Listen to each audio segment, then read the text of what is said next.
Bacon and mustard. I call this meeting of the Education Committee to order. Let's do it. And Counselor Sambo, would you bless us? Heavenly Father, thank you for this day. Thank you for getting us all here safe.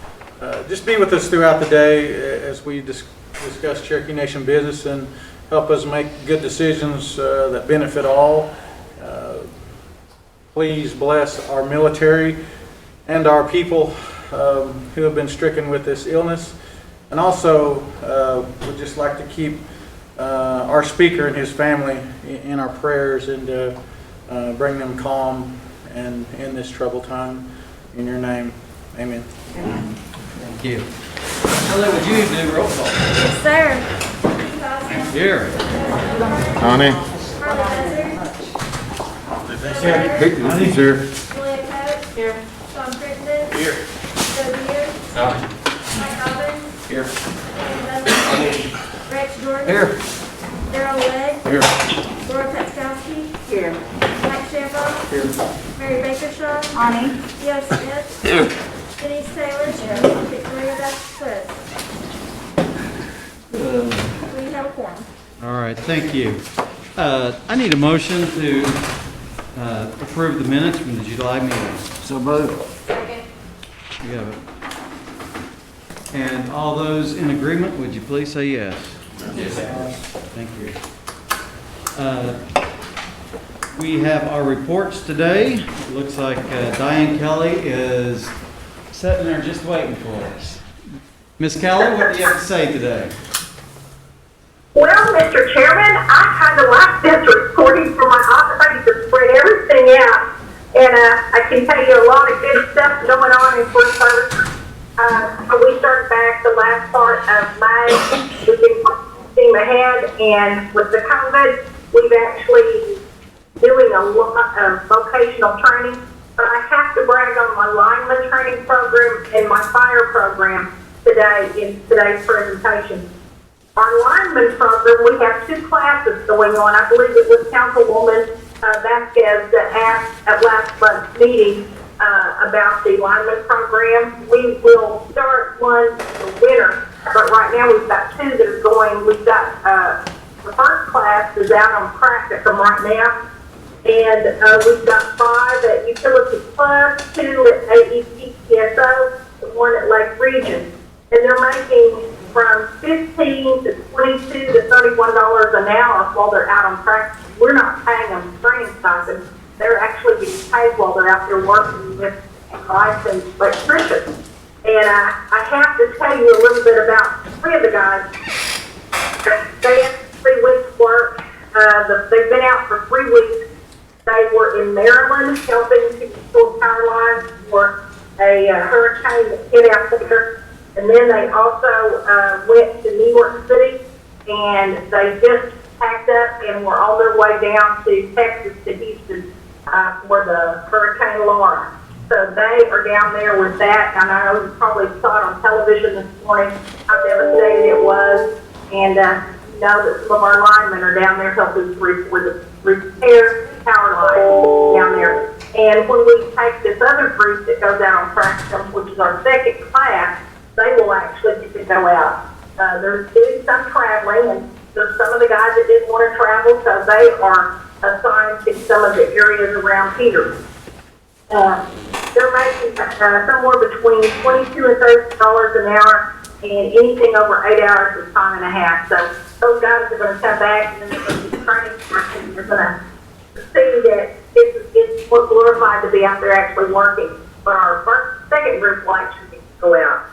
So we're real proud of those linemen. We're getting to do some things and make some good money. We are starting a fiber tech program, also in conjunction with our linemen. The fiber tech program is a program, you know, you've heard about the electric companies that are installing fiber optics from the electric poles into people's houses or to schools and businesses.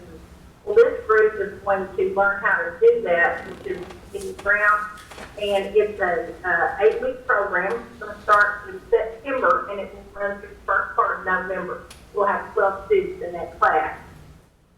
We've got some flyers in the back of the room. The flyers look like this. They may have passed them out to you, but this is the fiber tech program. And we feel that this is going to make these guys a pretty good living in addition to our linemen. Of course, the linemen are going to be better as far as money, but the fiber tech is going to help those other guys that are not under client hold. We'll start recruiting students in the next 2 weeks, and then they'll start the middle of September and will graduate sometime in September. Our fire program, Ruben, I have to give him a shout out. Ruben Chuckwood is our fire coordinator. And when Ruben came on board, I think we had one fire truck, and then we had another one that was going to come up from the BIA. In the time that Ruben's been over that fire program, we have 5 staff members who are part of that fire team. We have 2 full-time FTEs, 3 part-time FTEs. And then we've got 6 trucks.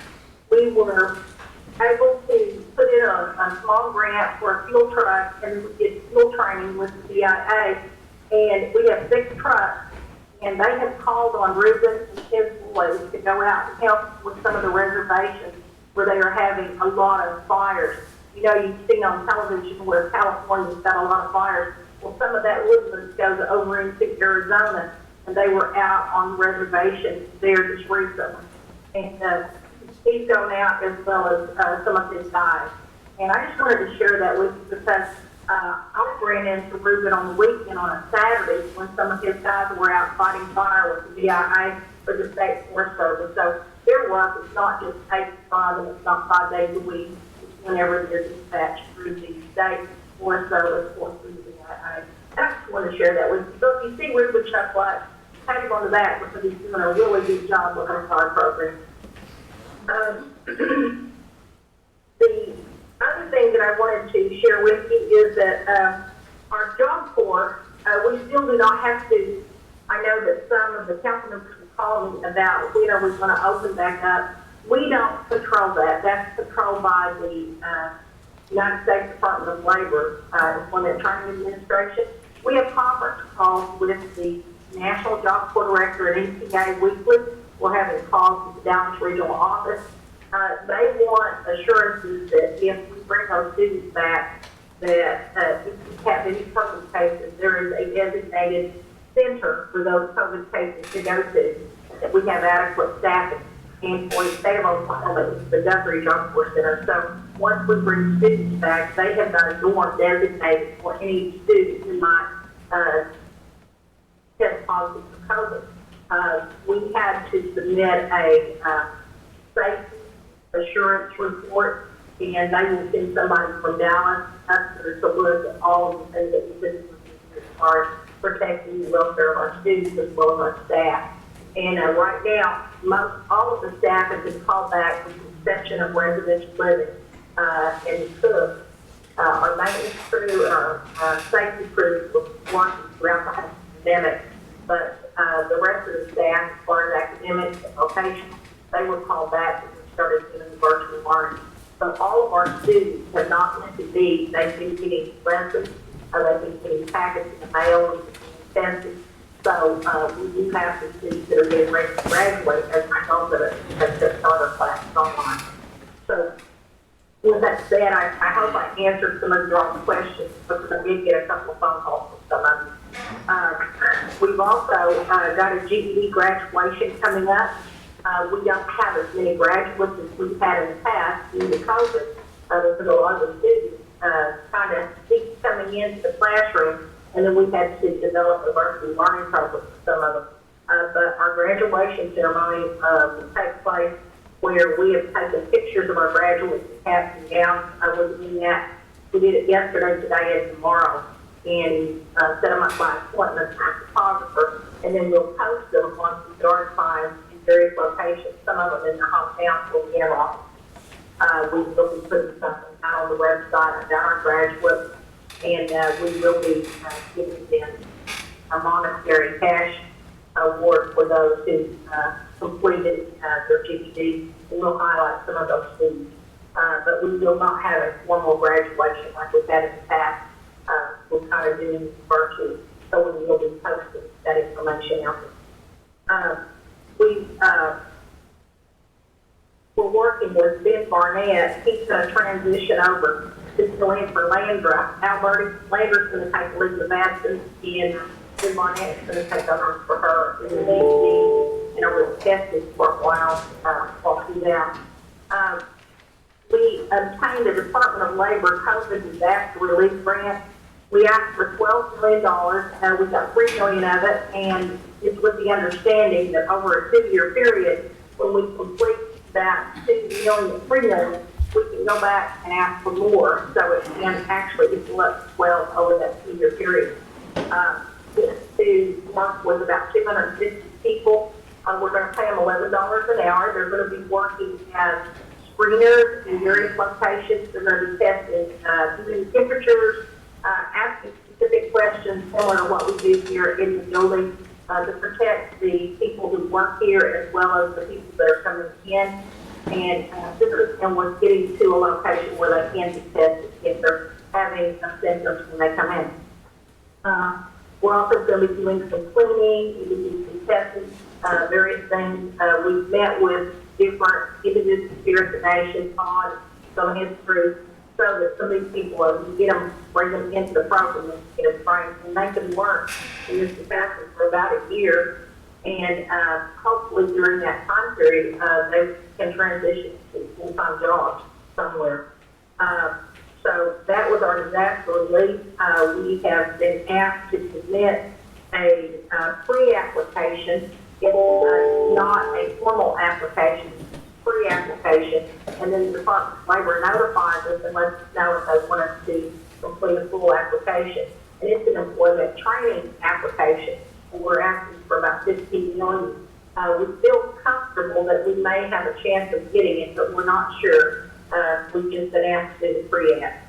And it will help to provide some employment to some of these people that were affected by the pandemic. Either their business was shut down or they actually lost their jobs as a result of it, or they couldn't go back for various reasons. So we'll be working the next half if we are fortunate enough to do free. So I just wanted to share that with you. It's training. I know that some of the council members asked questions last month about our Lineman Program. I hope I answered that, what we're doing. Somebody asked about, I think it was you, Councilman Geary, who asked about us working to try to find electricians. We do have some electrical training going on. We are working with some of the state workforce offices to develop an apprenticeship with some of these electricians in the area where they can actually be hands-on to get some sort of an apprenticeship going, and they can go out and work with a certified electrician. So as we get that rolled out, we'll be information on that. Are there any questions? A brief comment from me first. I got a call yesterday out of the blue from an instructor at OSU Tech thanking the Cherokee Nation for the Lineman Program. I just wanted to share that with you. Are there questions? Go ahead. Counselor Deere. Hey Diane, hope you're doing good. I just sent you an email that I received that Nike N7 is opening up their paid internships, and I don't know if you even have people that you can send that to let them know, because it's what it's for is for undergraduates, and it's a paid internship for them to work, and it'll help with culture and assistantship and helping kids that need money during the summer. But I just sent you that, and it's an easy apply program.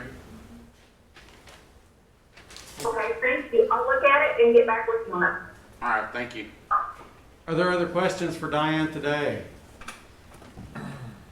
Diane, when you're not in the room, they go so easy on you. Maybe that's why she likes it. Well, if you need more information on anything, just let us know. We're more than happy to help you. All right. We appreciate you, Diane. Thank you. Thank you. Mr. Corey Bunch, you're representing education today. Would you tell us the good work? Yes, sir. Thank you, Councilor Austin. Actually, I'm representing Education Services Sequoia High School and Head Start today. So if you have any questions, please let me know. But first of all, I just want to say thank you to Principal Chief Hopkins, Deputy Chief Warner, each of you on the Tribal Council, Secretary of State Jordan, Chief of Staff Enlow, and Treasurer Scott. You guys are helping us to invest millions of dollars into our youth and our schools. And as you know, those payments have been going out, and they're much appreciated. We've gotten a lot of positive feedback from our students and their parents in our schools. As you know, we recently sent each of our 107 eligible schools a $10,000 check to help out with their needs, but no strings attached on that. We have 56 schools who have currently applied for the competitive grant that we're offering. That deadline closes tomorrow, and we can send you guys a list of those schools who have applied and also a list of those who have not applied if you want to reach out to them. We've been reminding them with email blasts and such, and contacting them via text message and phone calls. So we're trying to get everyone to apply if they're interested. It's a pretty simple grant application, and we want to help them meet their needs as much as we possibly can. It'll be weighted, of course, towards those neediest schools and those with a large majority of Cherokee students. Also, I'm sure that you guys are like us. We've gotten hundreds of calls a day, hundreds of emails each day. The $400 technology stipends have begun going out this week, as well as the $150 clothing vouchers. So those will continue to go out. They're being uploaded in different batches, so we're getting a lot of calls of why haven't I got all of them yet? Because some of them are going out in different batches. Also, unfortunately, a lot of the information that was entered in by parents had a misspelled name or a birth date that was entered in incorrectly, and that didn't match up with our database. So it'll take a little bit of additional time to verify those, and then we'll get those payments sent out as quickly as possible. The other scholarship recipients will receive the $750 technology stipends, and those are set to begin going out as early as tomorrow. So we have we'll begin sending out at least 3,000 of those beginning as early as tomorrow. One other important announcement that I have is you guys all know Mark Vance. He has recently moved up from the National JOM Vice President, and now he'll be taking over as National JOM President. So we congratulate Mark on that appointment, and also that all the work that he does to volunteer for the JOM, and also locally, Mark volunteers a lot in our local community, so we appreciate Mark for that. Counselor, I'll be glad to answer any questions. My first question is one I've been asked a couple of times. Families with multiple kids, will they receive one payment or multiple payments? It's possible that they'll receive one payment. However, again, some of them, whenever they enter their child's name, they may have entered in a birth date wrong, or they didn't spell the name right. There's several issues like that we've discovered, and so they'll get their payment, but if they haven't gotten everything at once, that could be one issue. The other issue is that the payments are being uploaded in batches, from what I understand, of 1,500 at a time, and we initially approved over 20,000. So it could be the case that they just haven't gotten to that batch yet. For instance, some students have different last names. Okay. Mr. Chief of Staff, did you have something to add to that? Yes, if I could add a little bit to that.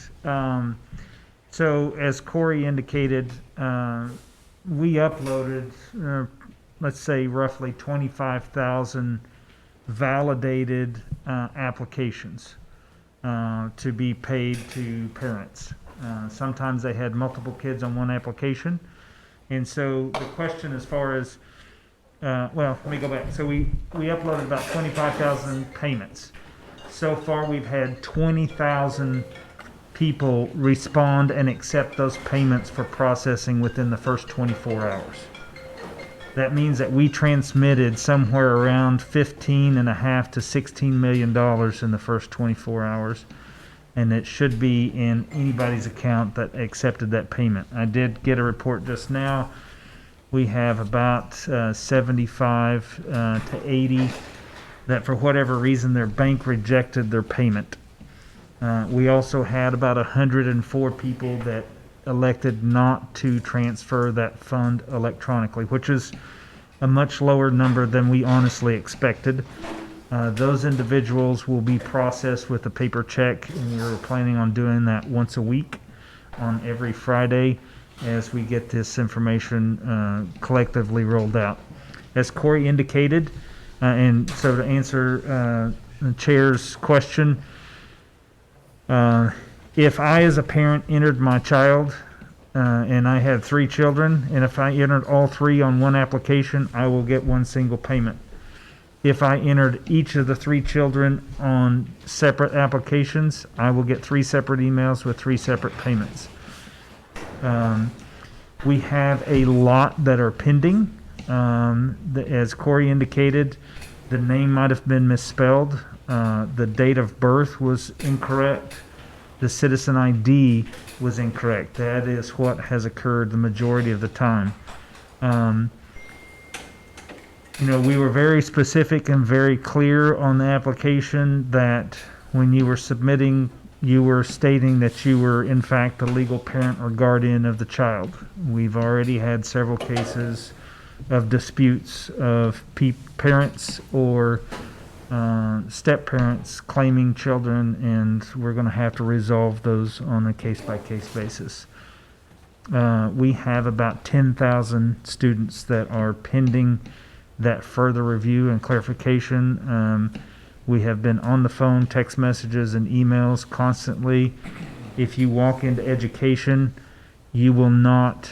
I'm pretty sure Corey's got his phone off the hook right now so he can have this conversation. Otherwise, it is nonstop, constant. And so I'd like to applaud our education team for bearing the brunt of, at this point, I'm going to say tens of thousands of phone calls in the last couple of weeks. As challenging as it has been, and this is a new process, I'm actually very pleased that the acceptance rate and the bank that we used called us and said, we don't know what you guys did, but this is the highest acceptance rate for electronic payments that we've ever seen with this program. I'm quite certain one of the reasons it was high is because you had 17 of us that were actually fielding all the calls in the community from the constituents who were concerned about this email they'd received. And I know we all were receiving those phone calls and helping people feel at ease and understand the process and so forth. So I'm certain that helped a lot. So we've as Corey's indicated, we've got a little bit more work to do, and we're continually watching that. As I indicated, those that if their payment was rejected for whatever reason at the bank, we will be processing paper checks, as well as those that declined the electronic transfer. The nice thing that this allows us to do is in the future, if we need to pay anybody, it gives us the ability to send that electronically, and there are profiles already set up, so it determines how their payments will be processed rolling forward. So our cost is much less to do that, and it actually gets to the people much quicker. So hopefully I haven't answered all the questions that might come up about that. Let's let Corey finish. He's actually in the middle of his report. I got a question about this, pertaining to this. Okay, I'd prefer that we wait till he finishes his report and then we ask all of our questions at the time, if we could. Corey, go ahead. Thank you, Chairman. I'll move on to Sequoia Schools quickly. As you guys may have heard, we started our in-person orientation day for our students. Today is actually our senior day. Our seniors are on campus today. We started with our freshmen on Monday, our sophomore on Tuesday, and our juniors yesterday. So everything's going very well. We're getting their technology passed out to them, getting all their login information and such. So very pleased with our principal, Ms. Cloud, and our teaching staff and our other staff that is taking care of our kids, our kitchen staff. Everybody's just all hands on deck, pitching in wherever they can, and it's been a great experience for me. Our kids are happy to be back and looking forward to the school year. Head Start's been busy as well, preparing for their students and completing some of their new applications. So if you guys have any other questions concerning Sequoia schools or Head Start, I'll be glad to take those questions. All right. Councilor Crittenton. Yeah, this Sequoia School, Stillwell School, any school. By the way, Corey, thank you for answering your old phone for me and doing a great job up there. Doing a great job. But Todd, when should Sequoia schools and any other student be concerned? They've got their email, they submitted it to their bank. And I had one that's did all of that, and it's been a day and a half.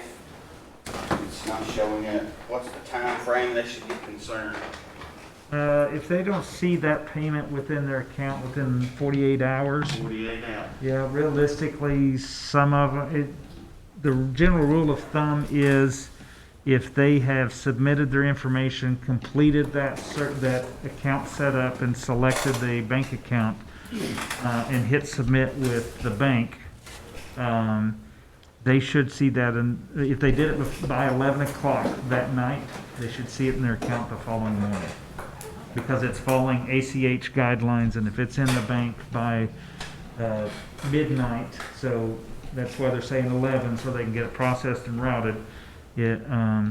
So if it's in the clearinghouse by 11 o'clock, they should see it in their account the following morning. So if they haven't seen anything, just depending on, some banks do posting, so it shows in your account balance when it's posted, it hasn't cleared and gone through. And so depending on how fast that bank says it's a legitimate fund that's in your account, that's why I say 48 hours. Most of them should see it in less than 24 hours from the time that they hit submit. Like I said, I've got a small list of less than 100 people that for whatever reason their bank rejected that payment. And we've got to go back through and visit with those folks and find out. And it may just be the best option to send them a paper check since the electronic transfer was rejected. But I'd say general rule of thumb within 48 hours. Councilor Duncan. Todd, can you talk specifically about something I'm really worried about is those folks that have multiple kids in the home, filled out one application with all the kids on there, but only got payment for one. And it's like the vast majority of people that's happening to. So the ones I've checked on, most frequently the errors that I'm seeing is that their citizen ID was entered incorrectly. There was one parent that I checked. She had 2 kids, and she used the same citizen ID for both kids. And so we can try to prevent fraud from occurring and just multiple people selecting the same child. We're only processing those that are unique citizen IDs. If there's a duplicate, it flags it so that we can go back through, review it, and verify which one is the correct citizen ID for that child. And so that we're going to have to go through. So more likely than not, that's what I've seen is when they entered the citizen ID, and you may have entered your child and you accidentally entered the same citizen ID for my child, and so it would have flagged both of ours. Is that automatically? Are you guys going to automatically know about every one of those that's happened to? Yes. Okay. And so we've got a database that we're working on that we are trying to get cleaned up so that we can turn our staff loose to begin to call, email, and verify every one of those applicants that are in this pending status for us to verify and ensure which one's the correct information. And I assume that's going to be the same thing with people who their children should have qualified for the $300 clothing voucher, but only got $150. Correct. So That will automatically yeah, generate. we're going to have to do some so The challenge that we had with all of this and the fact that we extended the deadlines several times, trying to get as many Cherokee served as we possibly could. You've got a paper-based application process that had started with the child clothing voucher program. That was the normal process. Somebody's got to go through and do the data entry, validate the income requirements. And then we extended the applications multiple times, including that for our higher education scholarship recipients. We have roughly 5,000 students that qualified for the scholarship, and we've only had about 3,600 actually accept the payment to say, I want to be eligible for the $750. So trying to match up between our application, the registration database to make sure that their citizen information is correct, if they were receiving the higher education scholarship, and making sure that we got their response back, and then the clothing voucher program.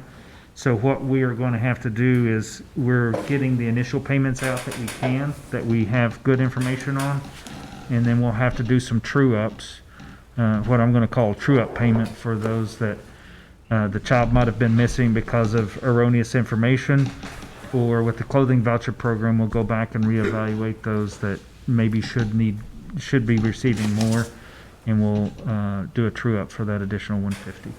Thank you. You bet. Are there other questions? Yes, Mike? Corey, have we set a target date when we're going to allow extracurricular activities to start at Sequoia High School? Thank you, Council, for that question.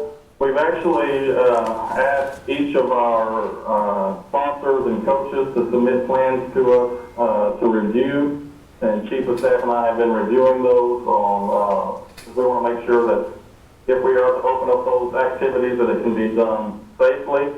And again, we also monitor the number of COVID cases within our own health system and our communities, but we have not set any target dates as of yet. Okay.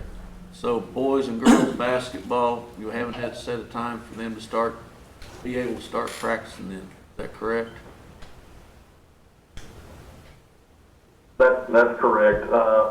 We've been studying the OSSA's time frames as far as district play and such with each activity, and that will drive parts of our decision along with all the other things that I just mentioned.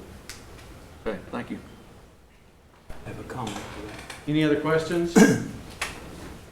Yes. Yes, Corey and Todd, you know, the coaches are supposed to submit a plan. Can we not take the plan that's already in place? If Halbert, Tahlequah, Keys are participating in extracurricular activities, they must have a plan in place that's okay by OSSAA, correct? Honestly, I don't know that OSSAA is actually approving any plans. So they don't have to approve the plan, the school initiates the plan, and we, as a tribe, will confirm the plan is okay? Is that how it's working? Yes. Because what I see here is the students that we addressed, Corey, you were there, and I don't think Todd was there. What we're trying to do is provide safety, and safety is first for those students. And we as a tribe have more resources and more safety precautions than any other entity that I see out there. And the same students that we're trying to protect, that we addressed the other evening at the ceremonial grounds, those kids, some of them have already left and went to other schools. 2 have gone to my neighbor and council member to my left here. And, you know, if I'm a council member from Halbert, I'll say, that's a good deal. Sequoia's not playing extracurricular activities. If I'm Tahlequah, I'm saying, great, they'll come here. If I'm Keys, this is really a good thing for the community if you're not for Sequoia. And we can protect our kids as good as anybody. But what I don't want to happen is just start losing our kids going out the door, because that's their home up there. And I think we as the Cherokee Nation, we need to help the coaches with the plan. If we're going to do that, and we may not want to do that, but if we're going to do that, Let's help them with the plan, because we can protect our kids and students better than anybody around because we have the resources. Is that correct? And so we have engaged our public health team. Our public health team has actually been trying to work with several schools. I'll not name any of the schools, but I will tell you that 3 days after a school started, they called our public health team in a panic because they didn't have a plan for what was going to happen when they had a positive student. Okay. They weren't asking their students to wear a mask, and they weren't sure what they were going to do and what it meant when they had a positive student. Should they quarantine or should they shut down? So I wish everybody had a good, solid plan. I wish we had some general direction from the state as far as what should be done, both on an education level and an athletics level. But there isn't one, and that's what puts us in this difficult situation. I have met with a couple of the coaches, and you know, honestly, we sat back and we've talked for a while about all the payments that we're sending out, the food drives initiatives. We have sent our elder employees home. We've sent those with underlying health conditions home. And we operate the Cherokee Nation on about 35% of our normal workforce right now because we're trying to send them home to be safe. In spite of all those efforts, we still have positive employees that we find out about every day. And we have to go in and sanitize those spaces. And we're trying to control the spread of the virus as much as we possibly can.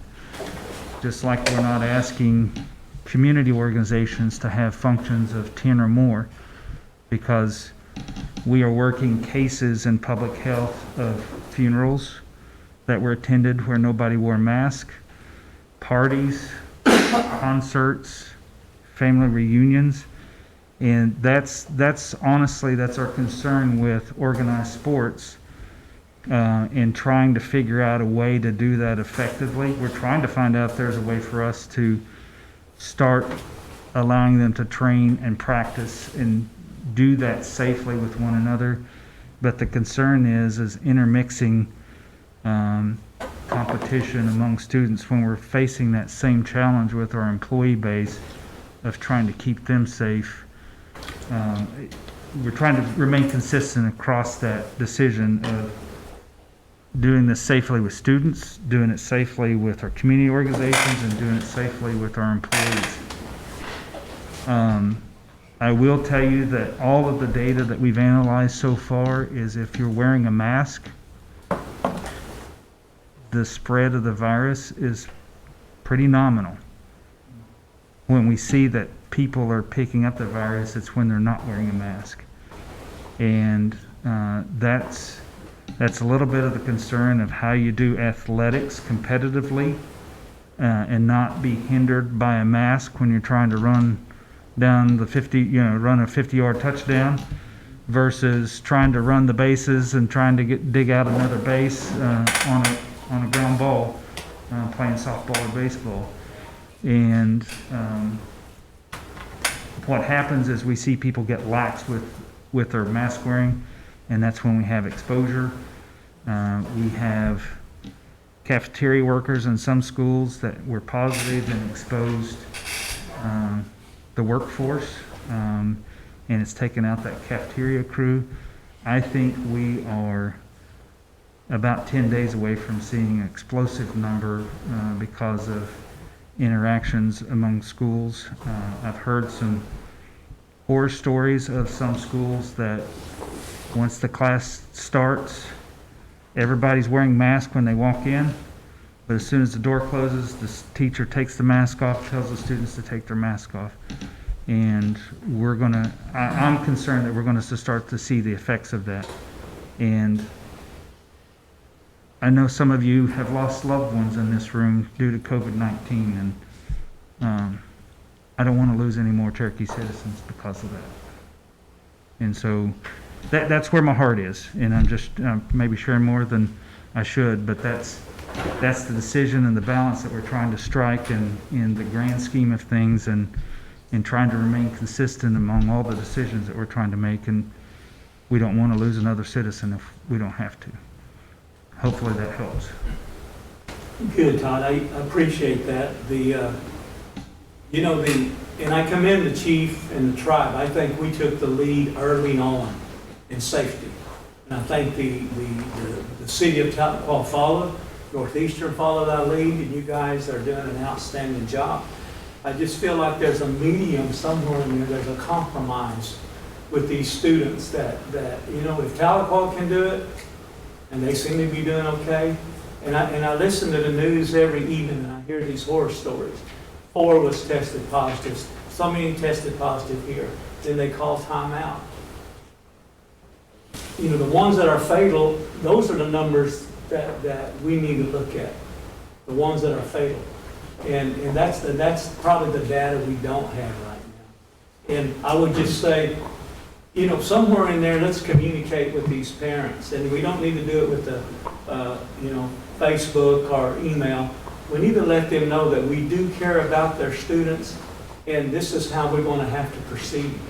And that's all they wanted. I'm their messenger today. I don't really admire you guys that are making this decision for them. It's a tough decision for the students, because if I had a student that was in school, I don't know right now, I've got a nephew getting ready. Well, he started today. He's at Muldrow. I didn't know but I didn't have a say-so. But, those are tough questions there. But I just wanted our kids, out of all the public schools in the state of Oklahoma, to be treated no different, just to be treated fair. And with the health and the resources that we have as a tribe, I felt like we can protect our students better than any other school. And yet, they're going to other public schools. And that's all I have to say, and I'm the messenger. Okay? Thank you, guys. Thank you, Mr. Chair. Thank you. Any other questions? Wes? Just kind of Todd, those are very heartfelt words, and Chief, you guys have really, I'll hate to make those decisions. And just like Speaker Byrd, I come from the school. I went to high school there. A lot of the teachers and the students, they call me just as much as they call Speaker Byrd, and definitely he has good communication with them constantly. Whenever I went to school there, I know most of you, I don't think anybody else here had, it's definitely a different school. And when you go there, what it brings, the opportunity that these kids don't have if they were to have gone to Stillwell or Tahlequah. A lot of that we're able to provide to them sets them up for success. And it is an important thing for those kids to have that opportunity. I'm glad we're trying to provide that to them in virtual method. Is there any opportunity to where we could bring those kids back in the classroom? And the reason why I mention that is some of our students don't have the accessibility online in some of the rural areas that they come from. Some of them do come from home lives that aren't going to be conditioned to allowing them or incentivize them to be in the classroom like they would be if they were living at the dorms. And so not having that as an option, two parts I fear that our Indian kids that would have chosen Sequoia or would like or need to go to Sequoia are going to fall behind by not having an option to go in class. And the other aspect of it is from a behavioral health aspect, depression, anxiety with kids not being in a normal socialized stance. Granted, I think they're all willing to wear the masks, and I would be appalled if I heard any teacher telling students to take their masks off. It's something that is of most importance to safety. But is there a way we can relook at this maybe after the next 10 days and see if there is an explosion with these schools, but if there is a way that it's calmed down and we can instrument those kids to be able to have the opportunity to go back to the classroom? Because I would just hate to see some of the kids that I know I went to school with, had they not had the dorms and had they been told to stay home and learn, they wouldn't be in the situation where their life is now, which is having those opportunities that Sequoia gave them. And that's a very difficult thing to do and make those decisions. I just come and express that as a educational standpoint, that I believe these kids are going to need to have some sort of way to get in the classroom to educate at some point. Mr. Chairman, if I could, and I'd like to defer to Mr. Enlow and Mr. Bunch to answer more specifically his question, but I do want to make this statement. I am not of the belief that public schools in the state of Oklahoma are setting the standard on COVID mitigation. They are not. And it's because they've been put in a position by the state of Oklahoma with next to no guidance and not enough resources. That's my opinion on whether the state of Oklahoma and the surrounding schools are the standard by which we should necessarily reach. It's not their fault. They have been set up, in my view, almost to fail. And I think that's wrong, and I think it's a failure of leadership of the state of Oklahoma. And I stand by that statement. I believe we're making decisions in the best interest of the students. I'm not indifferent to the idea that there are some serious problems that can arise when students don't get to interact and they don't get to engage in all the activities you would want. I want those students to live through this semester. And beyond that, I want their grandparents and their parents and the communities in which they live to be as free from the spread as possible. And when I see what's going on in public schools across this region, across this state, and across this country, I know that there will be spread at schools, and it will affect maybe not the kids. Maybe they will survive. I don't know if their grandparents will. And I don't know if that grandparent's a Cherokee speaker or not. And I don't know what community that grandparent lives in, but I know their life is precious. These are difficult decisions. We're trying our best to be guided by science and facts and compassion for all involved. And when it gets down to the very specific decisions and the very good questions that have been posed here, we will take those back and consider them. But I want you to know that I believe that we ought to set a standard that's beyond the standard that these public schools have been put in a terrible position in which they just about can't make the decisions that I think many of them want to make, because they've been set up, frankly, to make decisions without resources and without guidance. But you're right, Mr. Speaker, we do have more resources at the Cherokee Nation than any other school. I think that's the reason we've made the decisions we've made, and we've tried to share that wisdom with the schools. Thank you, Mr. Chairman. Thank you, Chief. Still have one more quick thing. You Just- weren't done? Huh? You weren't done? Yeah, I weren't done. I just was going to follow up. When we're making these decisions, it's an important thing to mind, because we are worried about our Cherokee speakers and elders and the resources that Chief had mentioned. If the kids aren't in school, what are they doing? I feel like in the school we have a controlled environment, and I just was going to reiterate that as a possible mindset to take into consideration. I'm sure you have. It's okay, man. I appreciate it. Council President? Yeah, just got two questions and a comment, but, the state of Oklahoma, like it's been said, they didn't man up and say, by golly, everybody do this. OSSAA didn't either. They didn't want to take this heat. So, we got some coaches in here, some educators. But I can sure respect somebody that will stand up with not the popular decision and take the heat that you guys are taking. And, we've got access to this the health data, the people that work here, and I just, I applaud you guys for it's not easy going against the grain like that and like you had to do. But one other thing, I'm not trying to get a loan from these guys, but I've got to, as well as everybody in here, I've been blowing their phones up, and I know you have been too. But don't talk about this line of work that we're in. We can be in a fist fight in the next 15 minutes. Yep. Because we're working for our people, bringing it to you, and we don't like our ain't right, by golly. But I tell you what, these guys have been doing for Adair County, see who I can speak for,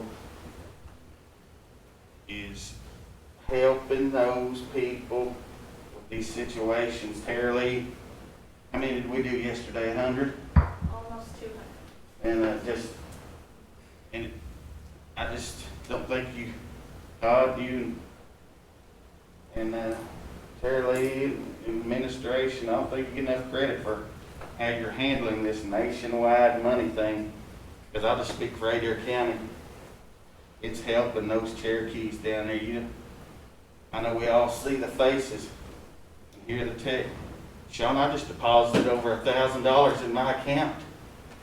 Ooh, 1,000 to me and a lot of people is a lot of money. So let's keep your head up and let's keep. It's a good thing we're doing. No good deed goes smoothly. But I'm not thanking you for what I ate last night, but I'm thanking you for meeting those people in Adair County's needs. I mean, instantly. Thank y'all. Thank you, Councilor Crittenden. Mr. Chair, if I could, I'm going to add something. So every morning I wake up and I replay a meeting from a couple of months ago in my mind from Ms. Shaw. And she said, as we presented the numbers in our healthcare system, that we have the best numbers compared to the state of Oklahoma.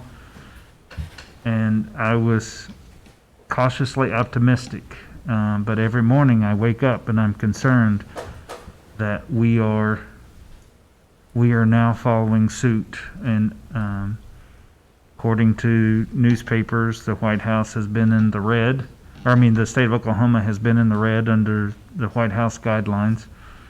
And I'm concerned about our future of what the virus looks like. I have several friends that are my age and younger that have had extended hospital stays, and their entire family has been in the hospital. And I wish we knew the rhyme and the reason of why it was going to affect some greater than others at this point. But I want to make sure that we live up to Ms. Shaw's expectations that we're doing better than everybody else, because we should. And I want to earn that applause and that recognition, and I want to make sure that we do that consistently every day. And so one of the things I shared with Corey, I was pretty down one day after we made this decision about Sequoia, because I look at my kids and I look at the face of the kids that I know on campus, and I know how devastating not having sports can be to their daily lives. And I internalized that, and I went to bed pretty down, and I got up the next morning and I thought about my wife, who is a distance runner. And many times the guy that's in the lead may be hours and hours ahead of the person behind the next closest person. And it's very uncomforting sometimes to be running a trail at 2 o'clock in the morning in the mountains. There's only a flag every mile or so to let you know you're on the right path. And it makes you uncertain that, am I doing the right thing? Am I going the right way? And I feel like that's where we are right now in some of the decisions that we've had to make. Is we're on that trail at 2 o'clock at night. There's nobody next to us to check us to make sure we're making the right decision, because nobody else has taken it. But we feel like we're in the lead. And to Councilor Crittenden's point, I think we should hold our head up. And that's what I had to tell myself, to hold your head up, that as difficult as this is you're on the right path, and we're in the lead. And hopefully everybody else will catch up to us. And so, thank you very much. Are there any other questions or comments? Mr. Bunch, thank you. Do you have any closing comments? Mr. Bunch?